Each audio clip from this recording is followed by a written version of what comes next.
చేశారు. ఈ నేపథ్యంలో మనతో పాటు కాంగ్రెస్ మంత్రి అడ్డూరి లక్ష్మణ్ ఉన్నారు. సార్, ఈ రాజీనామాని ఎలా చూస్తుంది కాంగ్రెస్ పార్టీ? ఇప్పుడు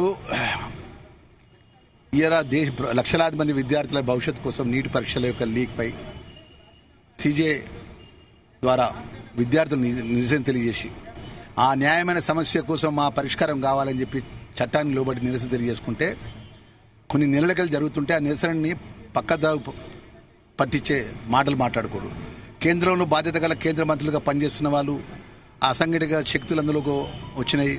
వేరే దేశంకి వెళ్ళి కొంతమంది వచ్చి అది ఆ ఒక నిరసనలో పాల్గొంటున్నారని చెప్పి అవహేళన చేసి లక్షలాది మంది విద్యార్థులు పాల్గొన్నటువంటి ప్రశ్నపత్రాల లీకేజ్లో 12 మంది విద్యార్థులు బలిదానం చేసుకున్నారు. ఆ తల్లిదండ్రులు చనిపోయిన వాళ్ళ తల్లిదండ్రులు వచ్చి ఆ నిరసనలో మాట్లాడుతుంటే యావత్తు దేశం తలంచుకున్నది. వాళ్ళు మాట్లాడుతున్నారు, నా కొడుకు చనిపోయినాడు, నా కొడుకు డాక్టర్ అవుతాడు అనుకున్నా, నా కొడుకు ఉన్నతమైన స్థాయిలో అనుకున్నా, నా ప్రాణాన్ని పనంగా పెట్టి నా కొడుకుని చదివించిన, నా కొడుకు చనిపోయింది, మీరు ఏం జవాబు చెప్తారో చెప్పానని మోడీని అడిగితే మోడీ మాట్లాడడానికి ముఖం లేదు, అమిత్ షాకు మాట్లాడడానికి ముఖం లేదు. ఇలా ధర్మేంద్ర ప్రధాత రాజీనామా చేసినట్టు నైతికంగా ఇది యువత సీజీఐ యువత అనేది నైతికంగా విజయంలో భాగంగా ఇలా ప్రధాన ప్రతిపక్ష నాయకుడిగా రాహుల్ గాంధీ గారు దేశం కోసం ప్రాణాలు అర్పించిన కుటుంబం నుంచి వచ్చిన రాహుల్ గాంధీ గారు ఇలా ప్రధానమంత్రి ఇంటి ముందర కూర్చున్నాక తల వంచుకొని ఇలా వాళ్ళొక మెట్టు దిగి ప్రధాతను రాజీనామా చేయించారు. ఈ ప్రధాన రాజీనామాతో ఈ ఇష్యూ ముగిసిపోలే. దీనిపై ఏదైతే ఈ యొక్క ఎపిసోడ్ మొత్తంలో ఎంతమంది విద్యార్థుల మీద కేసులు వెంబడే ఉపసంహరించుకోవాలి. చనిపోయిన 12 మంది విద్యార్థులకు కేంద్ర ప్రభుత్వం ఎక్స్రేస్ చేయాలి. ప్రతి ఒక్క చనిపోయిన కుటుంబాలకు ఒకరికి ఉద్యోగాలు ఇవ్వాలి. అదేవిధంగా బేషరతుగా యువతకు క్షమాపణ చెప్పాలి. ఏ యువత అయితే ఆ రోజు మన 2014 ముందు అయితే ఈ కేంద్రంలో మోడీకి అండగా ఉన్నారో అదే యువత ఈరోజు పతనానికి నాందిగా శంకారావం పూరించింది. రాబోయే రోజుల్లో మోడీ యొక్క పతనం మొదలైందని చెప్పి రాహుల్ గాంధీ యొక్క శతకం మొదలైందని చెప్పి చెప్తున్నా. ముఖ్యంగా దీన్ని కాంగ్రెస్ అంటే ఏ విధంగా చూస్తుంది? కేంద్ర ప్రభుత్వం వైఫల్యంగా భావిస్తుందా ఏమంటారు? పూర్తిగా కేంద్రంలో ఉన్నటువంటి కేంద్ర ప్రభుత్వం, కేంద్ర ప్రధానమంత్రి పూర్తి వైఫల్యం.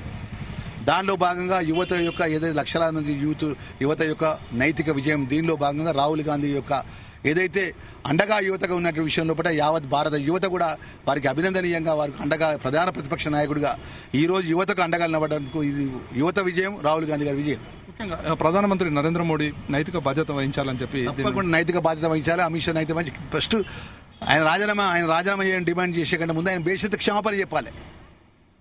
ఇక ధర్మేంద్ర ప్రధాత రాజీనామా చేసినట్టు నైతికంగా వాళ్ళ యొక్క తప్పును ఒప్పుకున్నట్టే. అది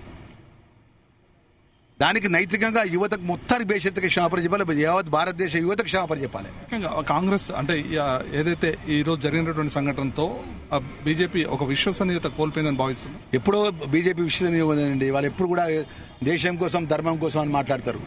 దేశం కోసం ధర్మం కోసం అని మాట్లాడి దేవుని పేరు చెప్పుకునే వాళ్ళు లక్షలాది మంది విద్యార్థుల యొక్క భవిష్యత్తు కోసం రోడ్ల మీద వచ్చి నిరసన చేస్తే ఎవరు మన వాళ్ళు ఎవరు బయట వాళ్ళు తెలియనటువంటి ప్రభుత్వం పరిపాలిస్తుందని కేంద్రంలో వారి చేతిలో అన్ని ఎస్బీ ఉంటుంది, ఇంటెలిజెన్స్ ఉంటుంది, రా ఉంటుంది, సిబిఐ ఉంటుంది, మొత్తం ఇంటర్నేషనల్ సెక్యూరిటీ డిపార్ట్మెంట్ ఎన్నో సెక్యూరిటీ ఏజెన్సీలు పనిచేస్తాయి దేశంలో వారి కేంద్ర హోంశాఖ వల్ల.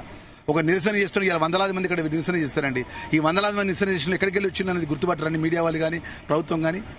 ఈరోజు ఏంటంటే వాళ్ళు చేసిన తప్పిదం, వాళ్ళు ప్రజల యొక్క సావు కారకులు వాళ్ళండి. ఇలా విద్యార్థుల యొక్క ఏదైతే ఆక్రోశం చేస్తుందో దానికి పూర్తి కారణం మోడీ బేషరతుగా క్షమాపణ చెప్పాలి. ముఖ్యంగా యువతకు మీరు ఏమైనా సందేశం ఇస్తారు ఈ రోజు ఈ విజయాన్ని సాధించినటువంటి యువతకు మేము చేతులు జోడించి మనస్ఫూర్తిగా ఒక మంత్రిగా నేను నమస్కరిస్తున్నా.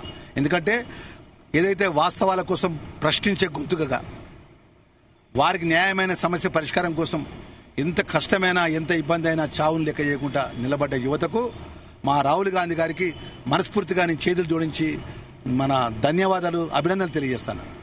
మొత్తంగా ఏదైతే ఈరోజు జరిగినటువంటి సంఘటనతో ఇప్పటికైనా బీజేపీ ప్రజల మనసులతో గెలుచుకొని పనులు చేయాలి అని చెప్పి కూడా మంత్రి కోరుతున్నటువంటి పరిస్థితి ఉంది.